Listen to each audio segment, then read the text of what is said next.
Mais ce qu'on demande surtout, c'est d'avoir des pilotes qui sont en pleine possession de tous leurs moyens. Il faut avoir de bons réflexes, il faut avoir de bons yeux. Et je peux vous assurer que tous les modélistes qui sont sur le terrain, eh bien, ont un indicateur toute l'année lorsqu'ils pratiquent et font voler leurs petits avions, comme l'on dit quelquefois. Mais ce sont surtout de très belles machines qu'ils font voler. Eh bien, on sait que lorsqu'il y a un œil qui va un petit peu moins bien, il est temps d'aller voir l'ophtalmo pour savoir ce qui se passe et se faire corriger.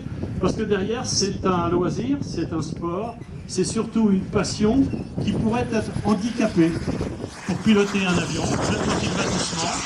Il faut y voir clair. Posez-vous la question quand vous allez prendre votre voiture tout à l'heure. Est-ce que mes yeux sont aussi bons que ceux des pilotes que je vais pouvoir évaluer aujourd'hui? La sécurité de tous passe par là, votre sécurité passe par là, puisque ce sont les pilotes qui gèrent par la trajectoire précise des avions votre propre sécurité en évoluant avec une machine sous un contrôle permanent. Voilà, là c'est un jet qui vole habituellement à Creully. Hein. Vous le suivez bien des yeux, a priori il n'est plus en vol normal, il est sur le dos, passage d'eau très rapide, on surveille. Vous voyez la vitesse pour faire effectivement un quart de tonneau, ça va très très vite.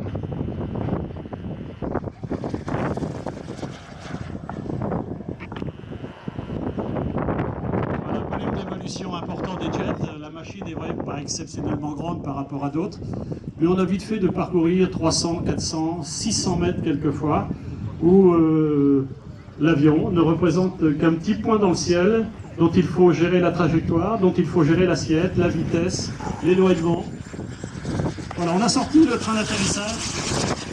On a sorti le train d'atterrissage donc parce que la consommation d'un réacteur est importante. Et on embarque à peu près, pour un vol comme ça, il doit avoir consommé un petit peu plus d'1 litre de carburant. Donc le carburant, bien sûr, vous allez penser kérosène comme un réacteur, c'est une possibilité. Nous, c'est un petit peu plus simple parce qu'on n'a pas de problème de douane. On passe au pétrole lampant avec un petit peu d'huile. On sort l'AF pour freiner l'avion auprès du sol. Voilà, le petit volet qui est au-dessus, la petite barrette noire, bien freiné. Bel atterrissage Clément. Bravo, belle présentation, tonique, dynamique comme on les aime. Voilà, le jet à l'état pur, j'allais dire le jet dans sa version brutale, parce que c'était un vol effectivement très très dynamique. Voilà, on coupe le réacteur